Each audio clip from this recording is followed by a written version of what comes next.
and welcome back to another episode of the Real Conversations podcast. I'm your host, Jacob O'Connor. Real Conversations is a podcast for those dedicated to doing hard things and living a meaningful life. Today, I'm excited. I'm joined by my friend, Hunter LaMunyon. How you doing, Hunter? Man, we're doing great. Happy to be here. Yeah, this is exciting, man. This is, it's perfect. It gets me out of my comfort zone a little bit, so it'll be exciting. Yeah. I love it. Could you pull the mic up just slightly towards you? There we go. Is that better? Yeah, you're good. All right, perfect. So I started off before this episode, you and I were talking. You're a real estate guy, and we'll kind of talk about like all of that and why I wanted to do this episode. But it was funny because you're one of the better dressed guests that I've had on. But I had to put a caveat and say you're not the best dressed guest that I had on. If you guys watched the Nick Sandstone episode, he was in a full suit and it was like pink or something. It was super nice. Yep. So you're close, but you're not quite that level. We're breaking the surface. I'm honored to be up there with him. So, that maybe next time I come by, we're going to have to up the game up here a little bit and try and show out on the attire. I was going to say, so I've had Grant Johnson on a lot, who you know. Yep. And it's like every time he starts a new company or builds a new project, he comes back on. So it's like usually milestone based. Yep. So the next time you're back on, you will have hit some big milestone. You'll be pulling up, flexing out in a nice suit. That is perfect. Well, I'm going to hold you to that. So we've got some exciting things kind of that we're working on right now. So a good excuse to come back. Yeah. So I mean, Hunter, for people that don't know you, I mean, how long ago did we meet? 3 months, 4 months? Yeah, it's probably been, probably around 3 or 4 months ago. I think we had just kind of noticed, I guess, two young guys coming in here, opening up a new breakfast restaurant here in town. And, my job just trying to know what is going on here in Wichita and Sedgwick County. And so, I mean, you guys were gracious enough to sit down with me here. I think it was like a cold call, essentially. Yeah. And just as much as we've kind of gotten to know each other here over the last few months, feel like just very aligned in kind of how we're thinking. And it's cool to see, others, I guess, around our age excelling, trying to go out, try new things, get out of their comfort zone. And I mean, you've got a great product here that we're sitting in today. So it's cool to see. Thank you, man. How old are you again? 25. So this is why I wanted to have you on. John and I have kind of like a group in town that we keep in touch with where it's like, these are people that are young and maybe they haven't quite like made it yet, whatever that means, quote unquote. But like you can kind of tell the arc with some people. Like I feel like they just have this energy where it's like you can see their potential, you can tell the direction they're heading. They've got their head down. You like where their morals are at. You like their work ethic. Yeah. And when we kind of met and you and John and I talked and then we kept meeting and it's like, okay, yes, Hunter is someone who's working really hard. He's got some cool things that he's doing. It's like you're taking an untraditional and an unconventional route, and that at times is difficult and it can require more work, but it is what I think is going to be super rewarding for you in the long term. So I'd love for you to kind of share some of your background, your story, and just kind of a little bit about yourself. Yeah. Loaded there. It's interesting. I'm a big believer in you kind of make your own path, right? Mm-hmm. And still with the understanding there's been great circumstances that I've kind of been a part of or gotten certain opportunities, right? And I think the big piece for me, well, I guess, I'll kind of back up. So family, really nothing in real estate, had no sort of background. I was coming out of college and really didn't know what I wanted to do. I was in grad school, thought I was going to be a sports psychologist. That's what I thought I was put on this earth to do, and quickly found out was, maybe that's not what I was here for. So just got introduced into the real estate game by a friend and started on the residential side and quickly learned that, man, there's this piece of the commercial real estate world that is intriguing to me. And I started asking more questions and starting to get a little bit more involved, started taking some real estate classes there on the commercial side, specifically through CCIM. Mm-hmm. And man, honestly, I just fell in love with it. It puts all of these different pieces from the financial side, from the relationship side, from this just kind of client outreach. And it was so intriguing to me, and really just, I think once I got started, I just fell in love with it more and more and more. And it's so cool because this industry allows for you to go help other clients for their specific needs. But in the same time, I'm learning through all of this to try and go do it for myself, right? And whether that's with partners or individually. And I honestly, people ask, how's work? How are things going? And I'll be the first one to tell you it's a roller coaster, but at the same point, I'm having so much fun doing it. And, thankfully, we've seen some very good results from that over the last couple of years. I mean, I really don't have this long, you know, history of real estate, or my dad or my grandfather was into it. No, I've kind of just fell in love with it, tried to figure it out. I'm always learning, trying to be a sponge. And, I think that's something that even with talking with you about here at the restaurant of, you don't know until you know. And, oddly enough, I think the biggest hindrance for me right now is that experience. Yeah. And so really just trying to adapt. That's really the big thing for me, is just how can I use my path of, I come from a sports background, played college athletics, and that's really all I knew up until, I graduated college. And so you start picking up on some of these traits from athletics of resiliency, or, trying to take advantage of a situation or a moment in a game, and, just being methodical about it and trying to have good relationships and make the most of situations really feels like why I think we're here today, and I try and show that to others because I want them to feel that same energy with like-minded individuals. And so, I don't know, it's exciting and really looking forward to the next few years of where some of these projects that our team is on. And yeah, it's exciting. Yeah. You hit on one of the threads that I want to talk about, which is like you're building this for yourself. And that's one of the kind of the differences that I wanted to draw. One of the things I think you can add value to is like John and I jumped in both feet into this restaurant industry, not knowing anything, no real plan B. Like, this is what we do full time, and every day, come hell or high water, we're going to have to figure it out. But that's not the path that everyone needs to take. And who's to say that's the smartest path at all? I think your path is interesting because you're 25 and you found a way to do some cool things that we'll talk about. But you've found this industry, which is real estate, where it's not just you're going out and you're selling someone a house like a lot of people think real estate is. You're not just doing that. Like, you found a way to start building your own real estate portfolio, start building your own business to where, if I'm understanding kind of your thought process here, eventually you will be able to step out and just have your own thing that you're doing on your own, but you're building it tangentially while also working in real estate as a career, but also using that to fund what you're doing on the side. Hey guys, Jacob here. Real quick before we get back to the episode, I just want to take a quick second to say, if you guys are enjoying this episode, please make sure to share the link with a friend. You may have noticed I don't run any ads in the podcast. In fact, I don't make any money off the podcast. It's quite the contrary. Over the past 5 years, I've invested a lot of time, money, and effort into the growth of the show, trying to continually upgrade the equipment, bring on better guests, and just improve the overall quality of the podcast. So if you guys are enjoying this episode, or if you enjoyed previous episodes, please share the link with a friend. Sending it to 1 or 2 people makes a huge difference for me on the back end. As always, I appreciate your guys' support. Let's get back into the episode. You nailed it right there, right? And I'm blessed to have a great kind of team, executives here at our company at Lange Real Estate I feel like support me in that vision. Mm-hmm. And right now, I touched on it a little bit earlier, and just trying to be a sponge, right? And so we're a part of these big projects, and being able to learn as much as I can, and then have the ability to go apply that in my own situation. Yeah. And I think that's the big piece. There's a lot of risk, and I think that's why people can get scared of jumping into a new opportunity, right? Or whether that's a new career or a new investment. And I try and be less transactional in some of those dealings, right? So I think it's an easy button maybe for sometimes to go sell a property to someone or represent them, and then that's it. We're done. I'm not going to call y'all during the week or check in on you, see how you're doing. What are your ultimate goals here? And I think having that kind of full circle approach with whether those be clients or myself, it really puts things into perspective. And I think it makes that leap of faith that you just talked about of jumping into something with both feet. It makes it a lot easier when it's, I trust myself. I understand the risk. That's a big piece of all of this, right? It has to be a calculated decision to go jump into something. But until you're in that moment, you don't know some of those things that pop up. And so I feel like I'm actually doing a service to my clients. I can tell you, I have been in your shoes. I have this property. I've had this problem that came up. This is kind of the solutions that we are thinking through.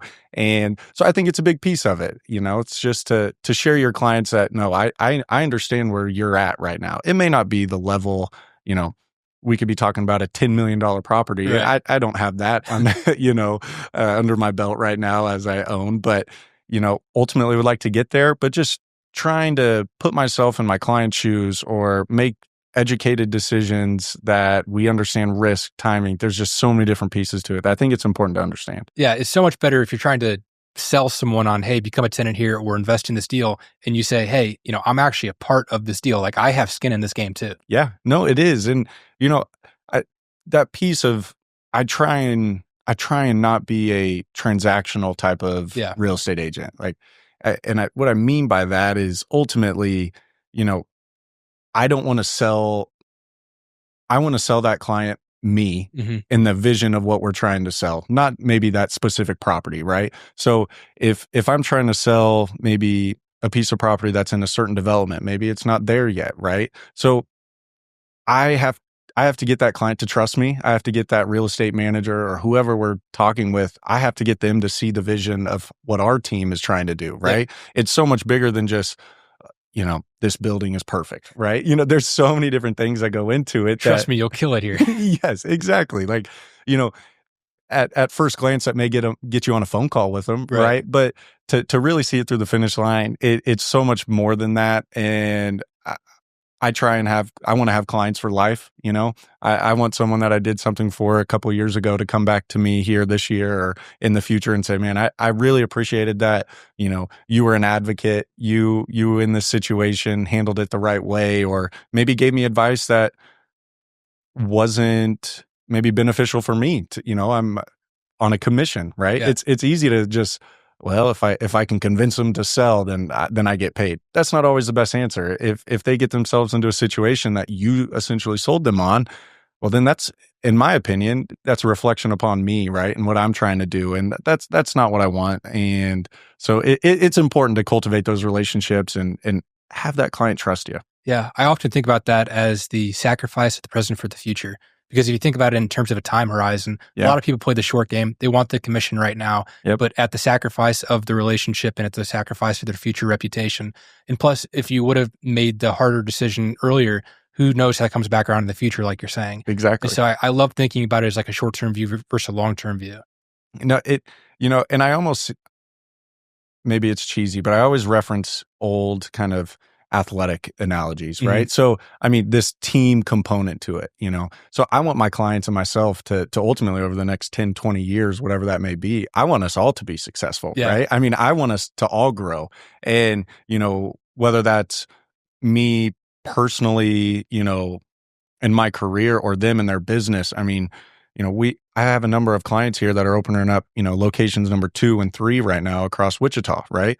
That's great, but I don't want to sell that too short. Why don't we go attack Sedgwick County and Wichita and then have a good enough base to maybe we start going and looking in Oklahoma City or Kansas City, right? And to try and think big. I think sometimes we hinder our growth maybe on, that's not realistic, right? That's scary. Yeah. It's like, well, no, what is that end goal? Because we have to be able to measure something, right? And so it's really cool. I've got clients in different stages of their lives and their careers and trying to understand them because I'm only here to help solve their problems, right? I don't need to sell them something that they don't need. And so if they are, they're good with where they're at and maybe we're just trying to sell or maybe we want just one more location, we're just going to try it out. Okay, let's understand that. Let's understand the risk that comes with signing a 10-year lease. We don't always have to do that. We can structure certain deals here to minimize risk for this client, to get their feet in the water and to allow them to kind of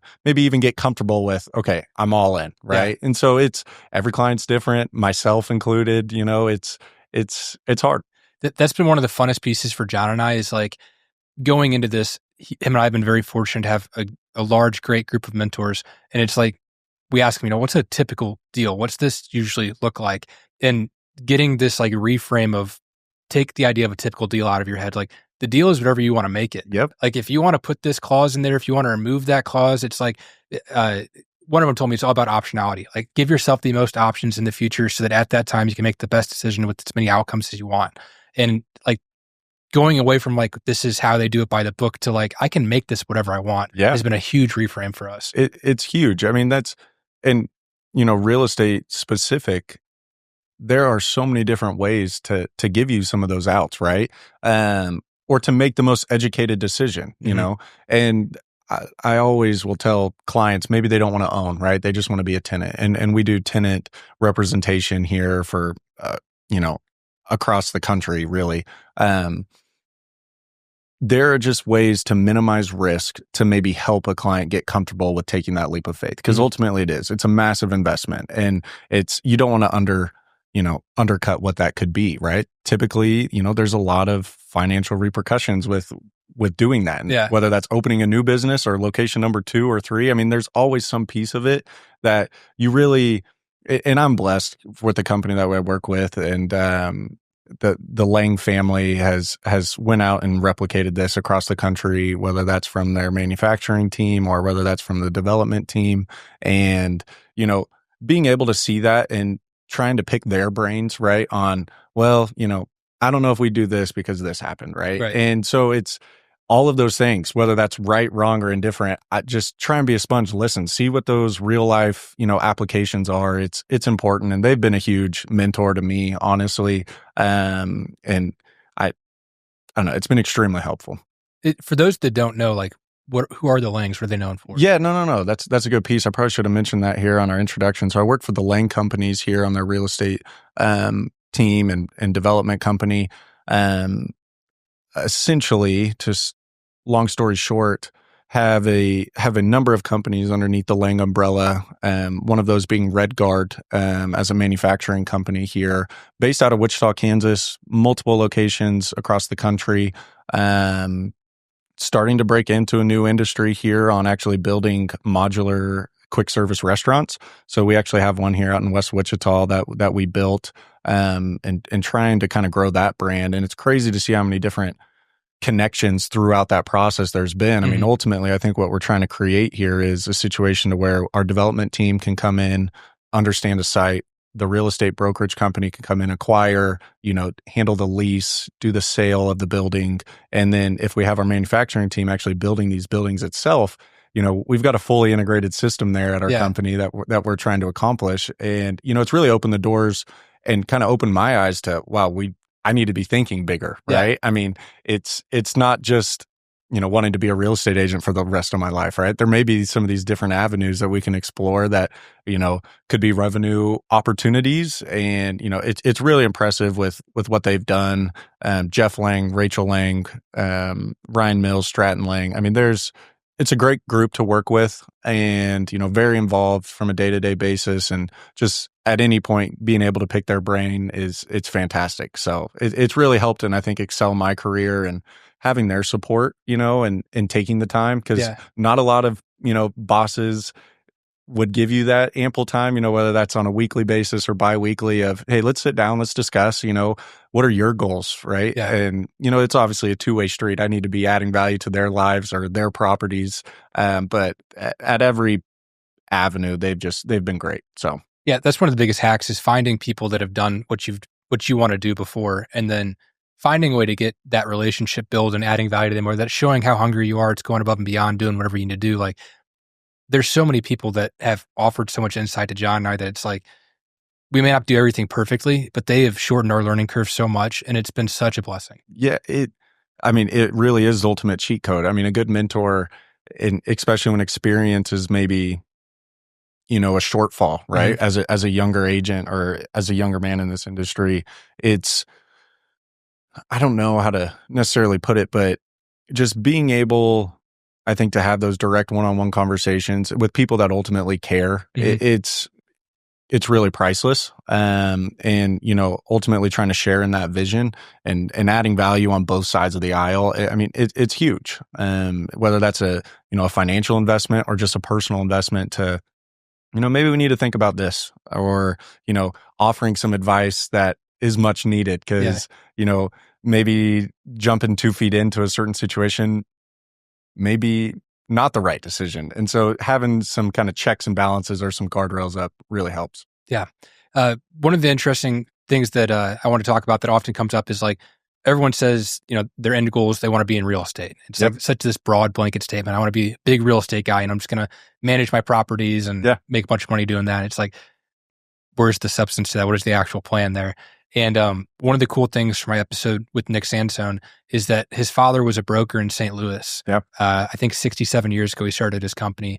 And that all came from a situation where his father didn't have any money. He was an Italian immigrant. And he was a broker, and he managed to get Target interested in a property in St. Louis. Yeah. It's going to be the first Target to go in any of the St. Louis area, which is a pretty large metropolitan area. And he read this book called The Diamond in My Own Backyard or something along those lines. Yeah. And basically it's this reframing of like, everyone says, I don't have enough resources, whether that's time, money, connections, whatever. Yep. And it's like challenging you to look deeper and to get creative about that strategy. Like, what do you have at your disposal? How do you turn one into two and just find that competitive advantage? And so he was brokering this deal, and he's like, I've got him on the hook. I know they're coming in. He stood to make a very large commission off that deal. But he was like, what do I ultimately want in life? He's like, I don't want to keep working for the person I'm working for. I don't want more money in the bank account, even though I don't have any money right now. Like, I want to build towards my future, which is I want to be on the ownership side. I want to actually have a portfolio. I want to have my own company. Yeah. And so when he got Target on the hook for the first one in St. Louis, he forewent the commission and actually said, you guys keep your money. I want to own the land that Target goes on. And he became the landlord for that first Target deal. And they did a master broker agreement and brought Target all across St. Louis. Yep. And then Sansone Group is scaling into this massive company. You can go listen to my episode with Nick to get the rest of the story. But I just love the creativity that came from that as we're talking about, like, how do you actually get into this? And just, I love the brilliance and the grit of that. It's one of the beauties of real estate, right? And it does. People are like, oh, I want to get in the real estate game. Yeah. And I hear it all the time. And I'll be honest, if you put any effort into it, there's ways to get into it, sometimes with zero money, right? I mean, whether that's just more sweat equity into a deal. And that ultimately comes with good partners. But even on bigger transactions, maybe that take a lot of capital. You don't necessarily have to be, the one pulling that money out and writing that check on closing day, right? So that's a huge piece of trying to think creatively, trying to think long term. Would it be nice to say get $100,000 commission on a deal? Yeah, that's fantastic, right? But maybe there's a path in which you can make 10 to 12,000 a year, right? And be a piece of that ownership. And maybe I always reference kind of betting on yourself, right? And betting on a project. And there's pros and cons to each way. It's the financial side of me thinks, what's the time value of money on it? And we want more money now compared to later. But that's a whole different conversation. But it really is. It's trying to think outside of the box, get creative. And it comes back to the relationship piece with partners, right? I mean, having good relationships where people genuinely trust you and they trust that you want the best outcome for them long term. I think that's gone. It's gone so far with some of the people that we're talking to, and I love the fact that there's more. Every week we're intaking more individuals, and what are your goals, right? We've got some clients here that very successful in the area. They just want to be passive real estate investors. They don't want to be the ones making the calls, doing the property management, working the deal, handling the development piece. Well, that's a perfect opportunity for us, right? And obviously we want them to be successful. It's not like we're going to come in and take everything, but just being able to, I think, look out for people's best interest and think outside of the box and ultimately betting on yourself. Yeah. It kind of opens your eyes to the opportunities out there. It's really unlimited. Yeah. As both of us who are people that have had great opportunities at a young age, but in industries where people have far more experience and are older, like I know that, like I've referenced a couple times, our managers here are twice John and my age. Yeah. And I know that you work with plenty of clients and other people that are much older and have much more experience than you. Like, how has it been being a young person with a lot of ambition who's been given great opportunities and subsequently great responsibilities too? Yeah, I'll be honest, at first it was very intimidating. I almost started to question, why are you trusting me with this, right? Like I'm almost second guessing myself. Like imposter syndrome. It is. And, so there's this piece of confidence that you have to have, and you have to show your clients of like, no, I'm going to stand up for you in this certain situation. I will say that was a hurdle early on, until you kind of get a book of business or, list of deals that you can look back on and show, maybe a transaction size. It's always typically, the volume of the transaction. So, the first 7-figure deal I did, the deal was the same as if honestly if we were working on a $200,000 Yeah. deal. There was honestly zero difference, but just the simple fact of, oh, this is $1 million property. Yeah. At first glance, it's like, okay, that's a little intimidating, right? And so that's part of that experience though that I think helps, and having those good mentors to kind of tell you, hey, you're good. Like Yeah. there's nothing different. There's a piece of it to just kind of present yourself in this confident manner, and you know what you're talking about. You knew what you're talking about on the $200,000 job. What changes with this? Yeah. There's a piece of pressure to it, right? I mean, there is. And I just feel like ultimately, if you're making educated decisions, we're doing this on a day in, day out basis. And if you're truly advocating for that client and doing what's in their best interest and working with them, I mean, it's not like we're making any decisions for that, owner or buyer tenant, but being transparent with them about the process and, maybe in a negotiation, what specifically is going on, and trying to maybe match or counter certain moods from that other group that's negotiating. There's just a lot of pieces to it that I think have to get considered into a deal, and ultimately trying to make the best decision for them at that moment in their life it's important. Yeah. And I think the other important piece is like, when you don't know what you're talking about, it's been really big for us to just bring in the humility piece of, hey, I've never done this before and I have no clue what's going on. What advice do you have? What tips do you have? And then it's like you've completely removed the ego from the situation, and you can hopefully trust that whatever that person tells you is actually going to be beneficial for you. I mean, it's huge. Like I caught myself early on, right? Like, fake it till you make it. That's kind of a saying that, gets thrown around. And whether that's just a personality, right? And sitting here doing this podcast, right? Yeah.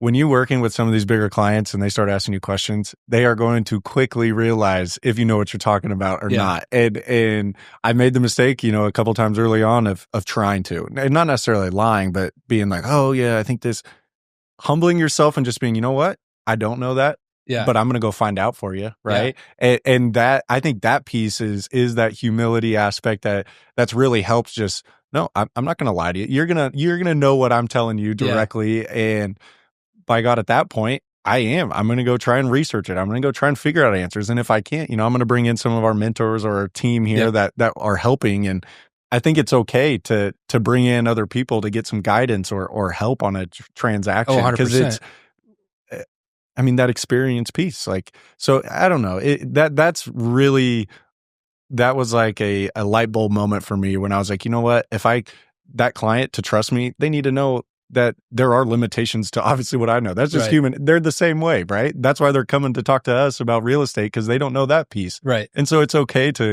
admit some of these shortfalls but I think showing them the opportunity of like, no, I'm willing to go figure it out. I'm willing to go learn and ideally solve this issue for you. Yeah. So. And we're not dealing with clients in the manner that you are. Like, my conversations are typically with mentors, like people that it's pretty apparent they've got far more experience than I do. Yeah. Two of my favorite things I've started doing. The first one is, if I don't know a word that they say, I'll immediately stop them and say like, hey, I'm sorry, but what does that actually mean?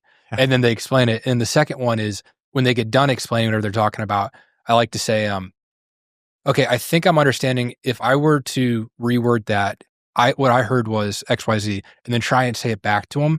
Because like, there's so many times that people, and John and I do this all the time. Him and I are actually really working on this in 2025, is the amount of times where he'll say one thing to me and I'll say like, no. And then I'll say the exact same thing back to him, but we think we're disagreeing. And then 5 minutes later, we realized that we were saying the same thing the whole time, man. Like, just like reiterating what the other person says in your own words bridges that understanding so much better. It does. And that communication piece is huge, especially through some of these projects that, there is a lot of layers to peel back and to figure out. And if you're not on the same page, that makes the next couple of weeks a lot more difficult. Oh my gosh. When that could have been clarified early on. No, that's huge. And look, I mean, for you and John, just, getting to know you guys and that working relationship, I mean, that's fantastic. I mean, I always make the joke, like, people ask me how's work going. It's like, oh, I'm not working. This isn't work. Yeah. This is what I love to do. I'm out here enjoying it. And I can see that with you guys. Oh, it's hilarious. It's like we're brothers. Like, we'll literally be doing what I was just describing. And then we'll both look at each other and be like, We're definitely talking about the same thing, and we just been arguing the last 5 minutes. Oh my God. It's Yeah. good, man. It's No, good. it is. And it makes it upbeat. I mean, you have to be kind of lighthearted in those moments too. I mean, we have it. I think that kind of cultural piece to the company you're at is huge, and it it makes it fun. Like Yeah. that. I mean, not every day is going to be like that, but I think being able to kind of fall back and have someone that has the best interest in it for you as well is huge. Yeah. Well, one of the things I'm curious about, like I mentioned earlier, like I can see how hard you're working. I can kind of guess what you're working towards. I'd be curious in kind of your own words, like as you look out across 5 to 10 years, what are you like trying to do? What are you trying to build? And why are you working so hard right now? Yeah. You know, this probably kind of stems back from, so my father started his own drywall company when I was a little kid, and saw how hard he worked and really appreciated that, and trying to give, my sisters and I, the best life that we can. And I'm blessed to have a 5-year-old daughter and another one on the way here coming in June. And I think I share that same mindset of I want to give them, Mhm. whatever they want. That may not be a great thing to say, but ultimately, like, just I want to be able to provide and have those same experiences that I was gifted with, and trying to do it for myself, right? And there's a little bit of pride as well to like show, no, I can be up there with a lot of these, big name guys that have been on your podcast or even here locally, and what they've created for themselves. And I don't know if I have a specific number of buildings, or enough to a true dollar amount, I guess, Right. to look back on. But I think everybody wants that financial freedom. I think that's something that everybody thinks about, and maybe being able to do it passively. So that's a piece. Maybe to allow the freedom or flexibility for my wife and I to, um, you know, whether that's going to the lake in the summers or something. I mean, that's I think more of spending more quality time with my family, Yeah. right? And so if I put my head down now and can really grind for the next 5 to 10 years, right?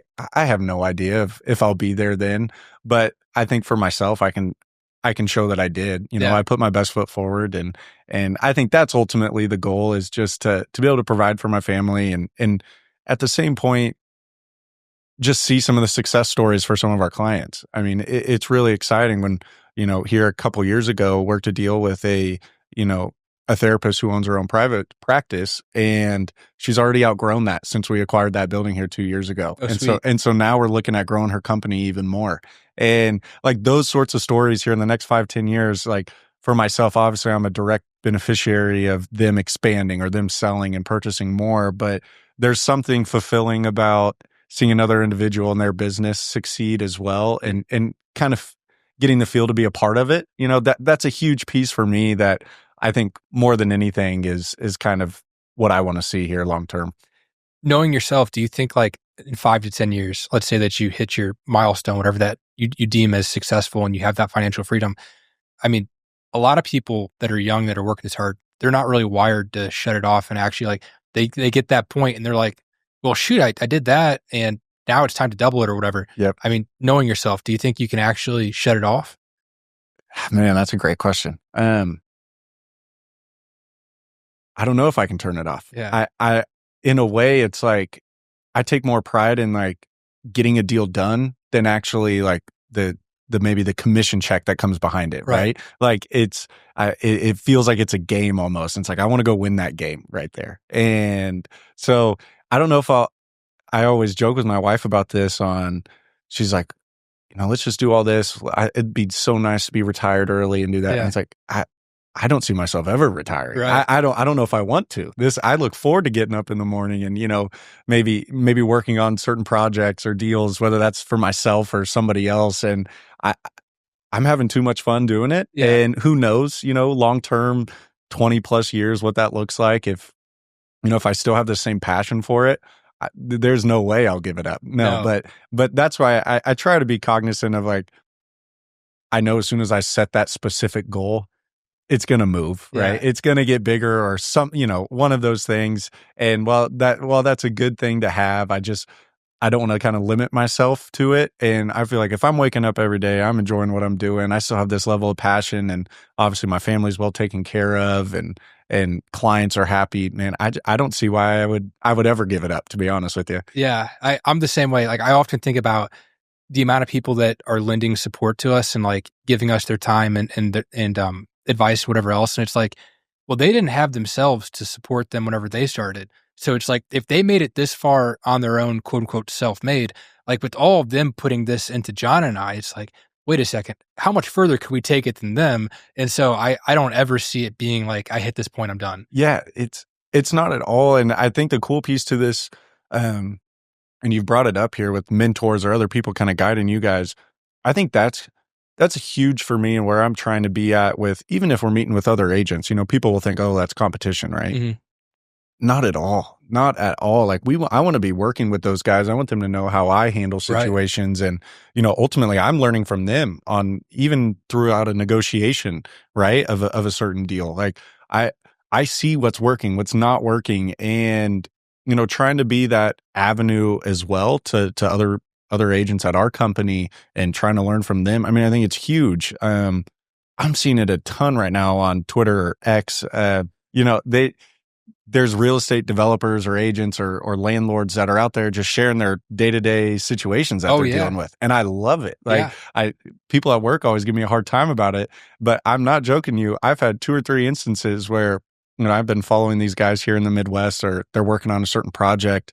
I'm like, man, I've got a perfect spot for them here in Wichita. And I'll DM them on there. And just today, I mean, I was on a call at noon today about a project, and that came from Twitter and X, and them sharing their experience and kind of connecting. And, I think the ability to share your information and kind of just give real world experiences, I think that's ultimately going to just help excel everyone. Right. And so trying to create those relationships with, whether that's yourself or another agent or somebody, I think it's limitless. Even doing this podcast, I've told you, I think before we got on, I've here at the beginning of the year, I was like, you know what? I need to get more engaged. I need to start sharing more stuff. I need to be putting stuff out on LinkedIn or Twitter or Facebook, whatever that may be, and just sharing experiences. Because once you texted me, I was like, all right, that's a sign. I got to get out there and I got to do this. It's actually interesting because I sent it to you and I was like, I don't know how he's going to respond, because I hadn't seen you do much online. It's like, he might just be a private guy, which is fine. But I was curious to see your answer. I'll be honest, you got the wheels in my brain turning when you sent it, because I'm serious. I've been, for the last couple months, I'm like, man, I need to start doing this. I see a lot of these connections being made because, ultimately I'd like to be bigger than, just the Wichita market. I want to start expanding. I want to get out to Colorado, Kansas City, Oklahoma, if not bigger. And the only way you're going to do that is putting yourself out there, right? Or trying to go make some of these connections, whether that's at a conference or, through, I work at a family-owned brokerage here that's specific to Wichita. So I'm not at one of the bigger brokerages that have locations in all the big cities. And so what's a way to differentiate yourself? And, I think that comes back to some of our own personal growth stories, and it's uncomfortable. It's very uncomfortable. If this bar wasn't here, you'd see my feet tapping right now. It's like, it's good. I think trying to get yourself out of that comfort zone is really a big deal. Yeah. There's 2 frameworks that I use for that. The first one, which is the bigger one, when I was getting started at like 16 years old, I didn't know anything about business, and I didn't like understand who to follow online. I just knew that like basketball wasn't going to go my entire life, and that I felt a similar energy towards like building my own thing, whether that's a business or a product or a podcast or whatever. And so I just started trying to do things. And it was so frustrating because everyone online was already 40 or 50 years old and made $10 million and 20 million or whatever the number was. And it was like, you're not in the trenches right now. I don't know how you actually did it. Like, you're just showing me your nice car online, your cool house. And so I was like, okay, what if I started documenting everything I'm doing from now as I'm trying to figure it out? And it's just like a total test, like it's a social experiment. I don't know if I'm going to be successful. I don't know what's going to come of this. But on the offhand, that anything ever does work out, everything from like 17 years old is completely documented.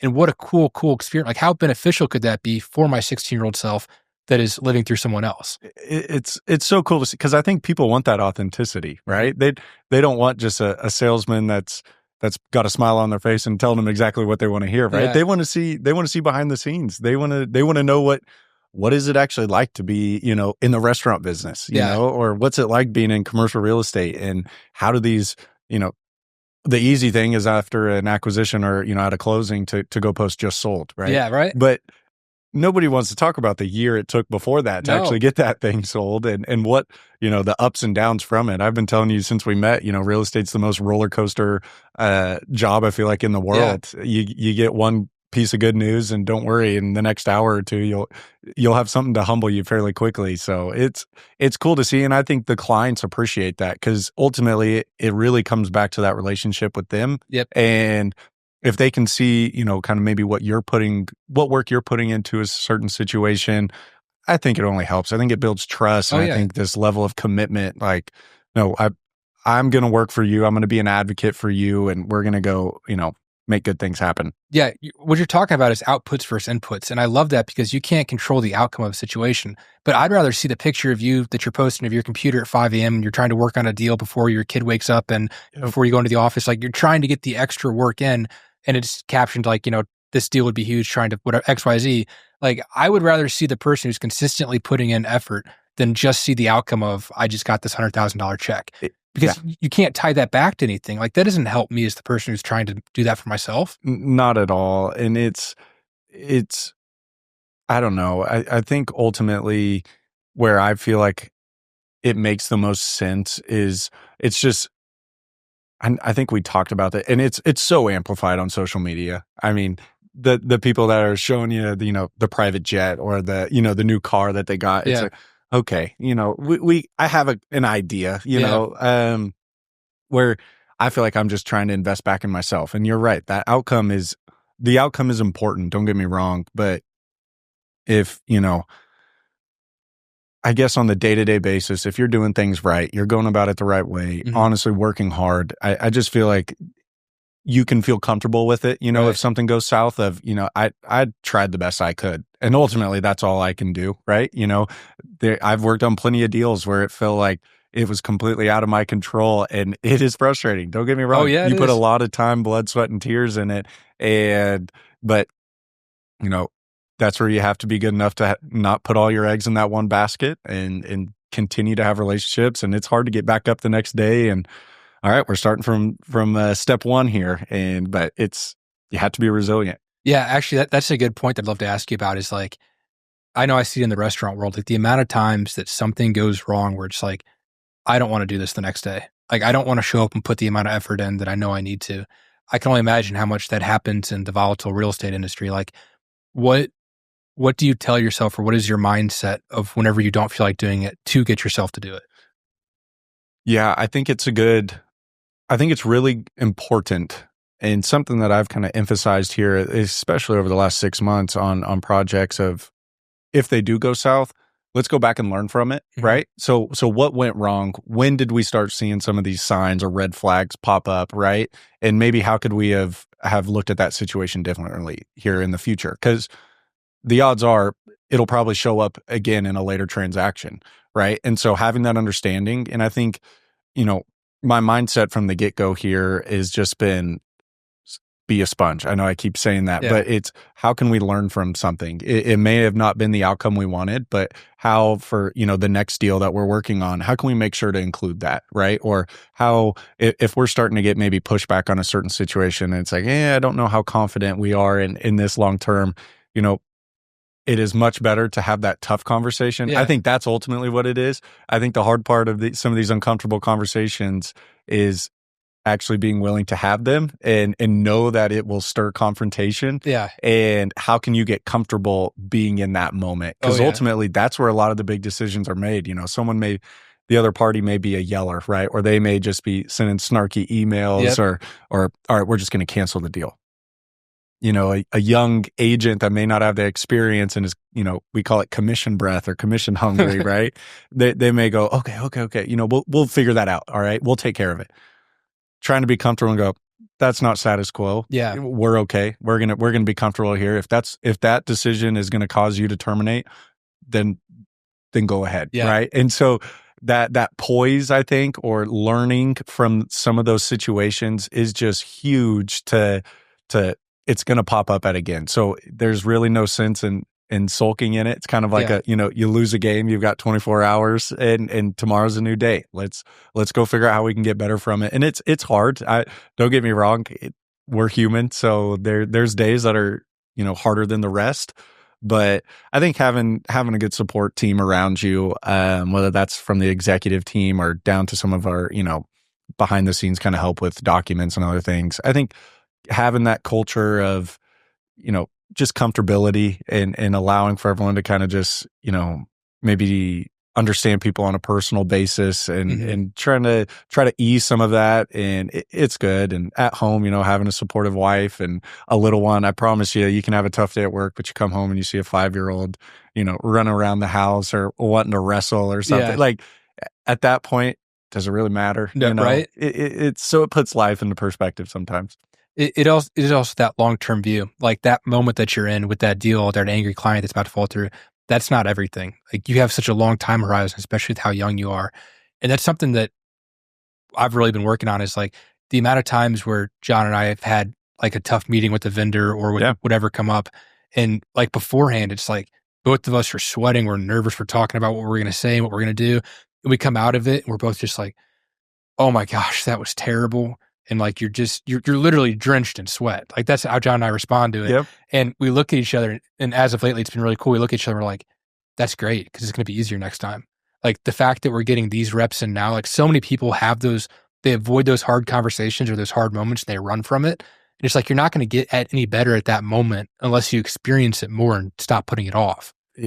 It does. It's going to resurface at some point. And I know it's the easy button, right? And maybe that's a big piece of it. And I'm still working on this till this day, right? Like, and ultimately in a lot of, in some of our projects, I can put my input in there. That still may not be the decision that gets made at the end of the day, right? But I think being able to be confident in your own kind of skin and what you're saying. And I think that comes with also building that relationship too, to where they know what you're saying is trying to look out for their best interest as well. Right. And it's just one perspective. I think that's really important. And I don't know, those tough conversations, they do start to get a little bit easier. And I know I'll have something on my calendar of, I'm going to call this person, right? And I know I'm just dreading it. The night before when I put it on my calendar, I was like, I don't want to do this. And I found myself here, getting better at, typically it's, all right, I've got this slated for a 10 o'clock call and I'm going to call them here. Well, I may get an email at 9:58. That's like, well, I really need a response. It's like, and I push it off to the end of the day. But here I am at 4 o'clock before I actually do it. I'm like, that's consumed my brain for this entire day. Exactly. And if I would have just got that out of the way early on, exactly, I probably would have had a much more productive day to follow. Right. So I think it's huge I think that's the big piece of growth is just putting yourself in those situations that are uncomfortable because they do start to get a little bit better and better each time. It's a hard thing to do, but it's so worthwhile. As we're talking about things that are stress inducing and difficult, like how do you handle stress? What is your stress management? How do you decompress? Yeah, that's, I'm blessed to have a great friend group here that I think share just the lightheartedness of every situation. Yeah. So that's a big piece, the group message. So everybody kind of keeps everybody in line. And while we may think each one of our own problems is the biggest deal possible, yeah, they quickly put that into perspective. But outside of that, no, just having a great wife and little one that really when you come home, you may be exhausted, but having the realization of when I go pick her up from daycare, that's at one point probably one of the most exciting parts of her day, right? Yeah. When she sees me coming to pick her up, we get to go home and she's all smiles and ready to get in the truck. It's like, okay, right now, whatever time it is, this is the most important thing I need to be focusing on. Right. And whether it's that or just, I don't know, we just moved, whether that's just getting outside, there's something very difficult, I think, about young entrepreneurs and trying to grow their careers about this work-life balance, right? And that's what a terrible word. Gosh, it is hard. It is really difficult of, priorities and prioritizing, maybe even certain times throughout the day, what is important. And I think that's the biggest piece of growth that I'm trying to work on right now is, work is fantastic. I'm working my butt off right now, but ultimately when I get home, my wife and daughter, those need to be the most important things at that point, right? And if I'm not giving them attention, or I say attention, but essentially the time, and I'm not fully engaged, then am I really doing a disservice, right? And so that balance, just whether that's working out or if that is, I kind of look at it as in just personal health, spiritually going to church, right? Or work, home life, my relationship with my wife. These are all very important things to me. But the busier you get, the harder it is to make. You have to be pretty methodical about what you're going to be doing. And so that's been a huge growth piece for me right now that I'm working on, honestly, that I've kind of struggled with, because I'll get really hyper focused on one thing, and it's like, all right, that's my objective. And it's like, oh no, I need to make dinner and I need to go do the laundry, right? Or I need to get our little one ready for bed. Like it's a tough balance, but I'm hoping here the more that we can it's something I'm trying to be methodical about. So it requires a lot of intentionality, and it's so difficult because you're a high performer. So innately you want to do the best you can at everything, but you can't optimize for everything in your life. I mean, that's literally impossible. It is very difficult.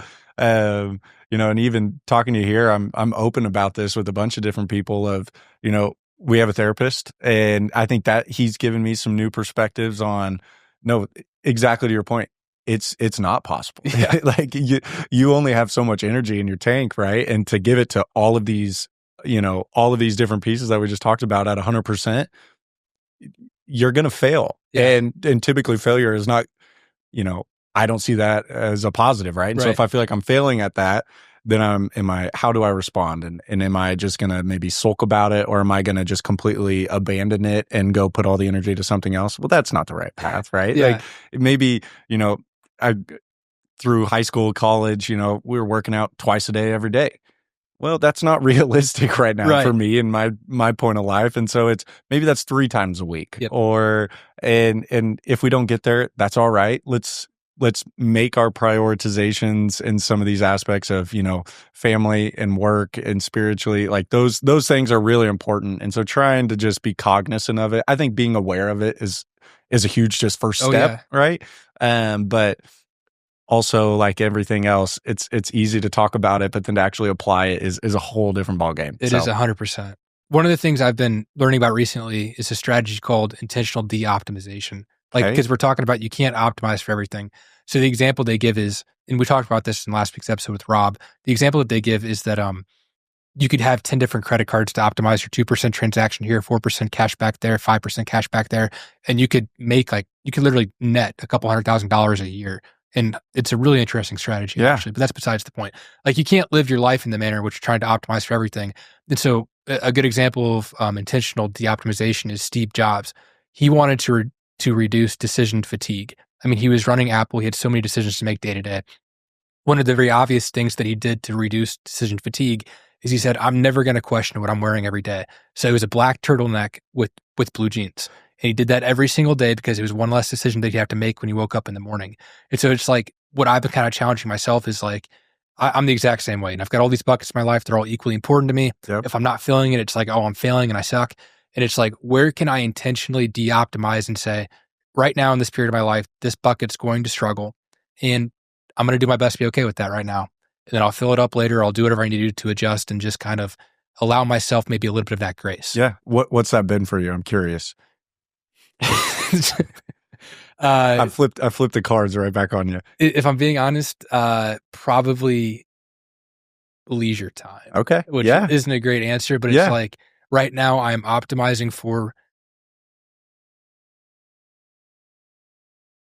my effort is optimized towards the restaurant. I mean, my level of importance goes my faith, my family, and then my business. Yeah. But as far as like where my time is being spent, allocated every day, I mean, I'm living at the restaurant as much as I can, doing whatever it takes for that. Of course. So that means other areas may struggle, and just do my best to accept that. Well, and I think just having the idea or understanding like, no, I'm doing my best to try and fix this, right? Or not fix it. There's really nothing to fix, but just to where are you applying that energy is massive. And I love picking your brain on some of these things because you give a different perspective on it. And I don't know, I just find it very interesting on that decision fatigue when you said that. Yeah. it is huge. It's so real. I mean, it is. There's days where it's like, even the simple question, "What are we having for dinner?" When my wife and I are talking, it's like, I need you to tell me.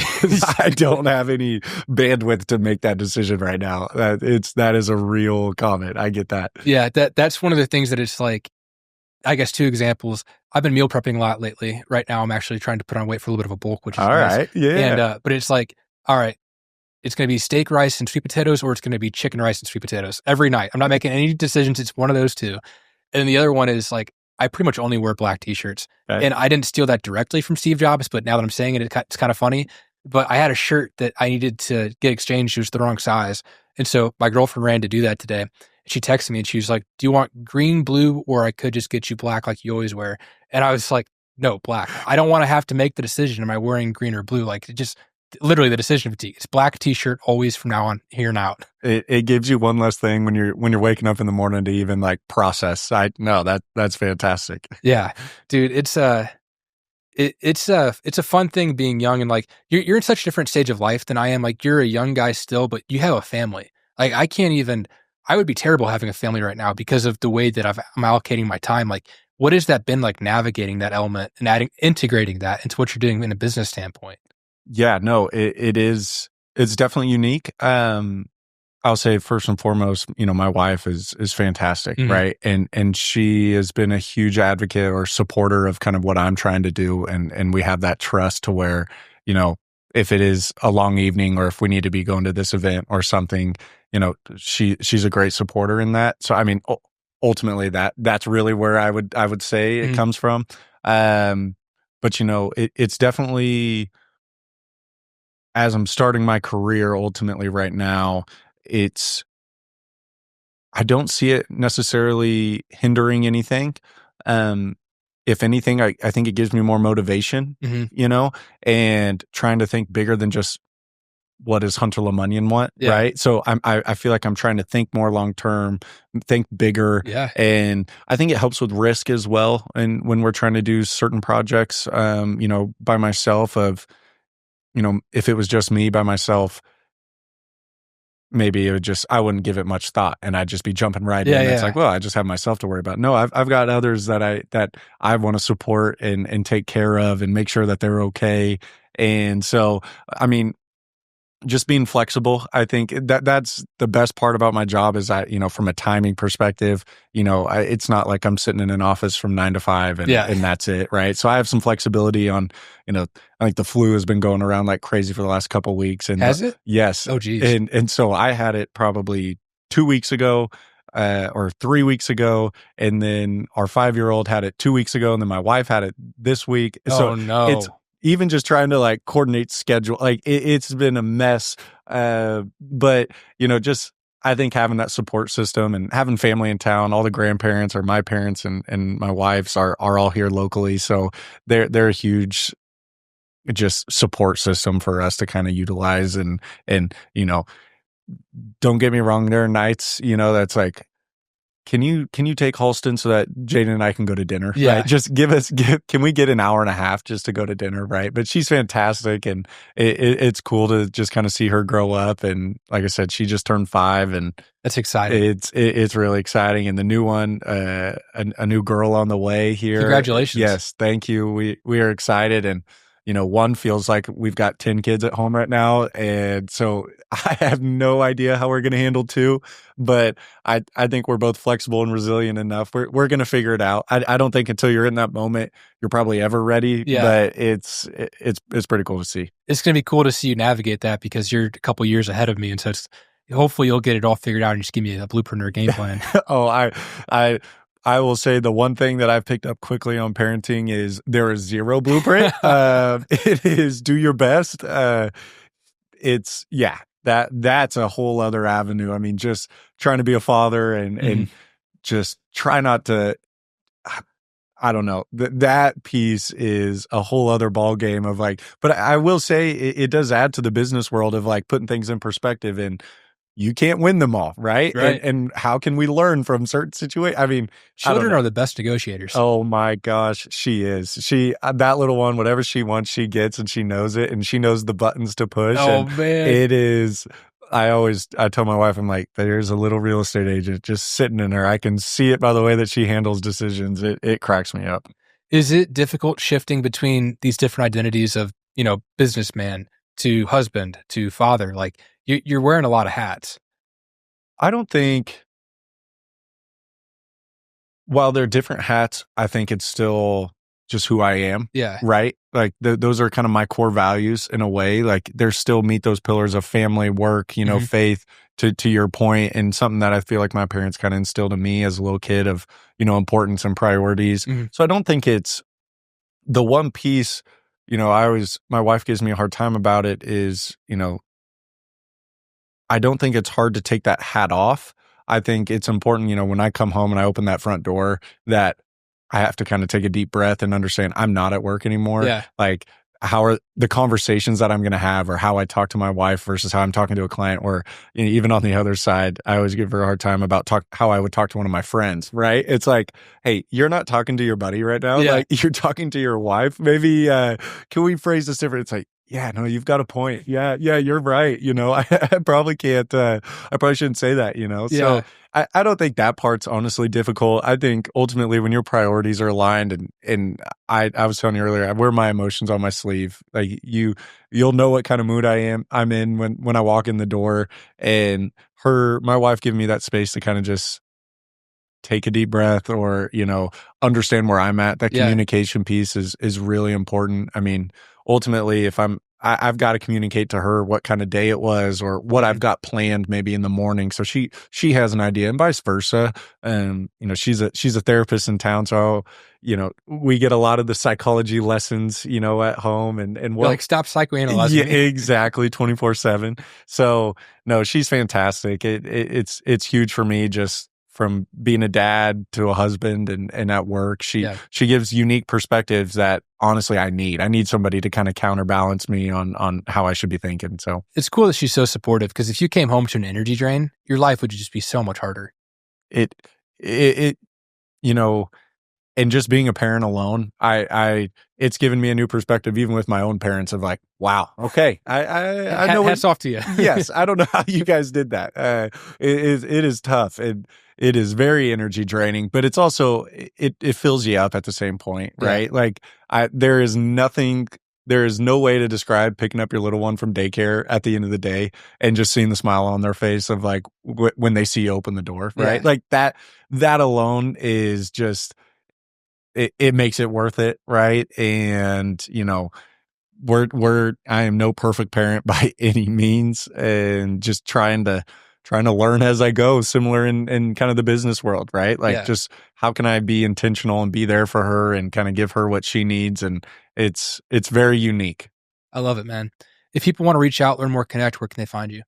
Yeah, no, you can. So find me on LinkedIn, X, Hunter, LaMunyon, our Lange website as well. We've got a bunch of different connections. I can shoot you over here my email or cell phone. Like I said, I've got one phone. Give me a call. I'm on it. It feels like 24/7. Shoot me a text or email.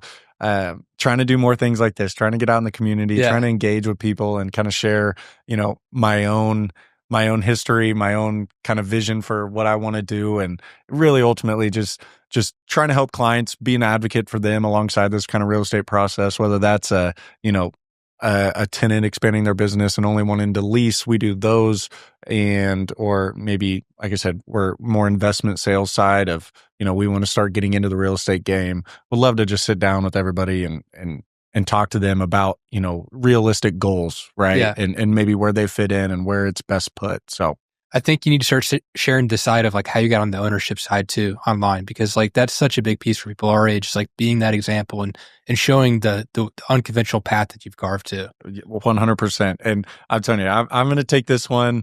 I'm going to have you hold me accountable on some of this. We're going to try and get more active out 100%. There and share just, real world examples of how we're looking at deals, what's going on there.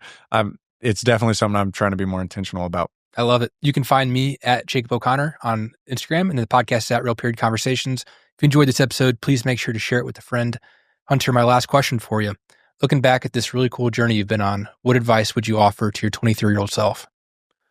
Man, great question. most importantly, it just keep your head down, keep going. Don't get discouraged. You know, there's a lot of curveballs, the business world or just life in general can throw at you.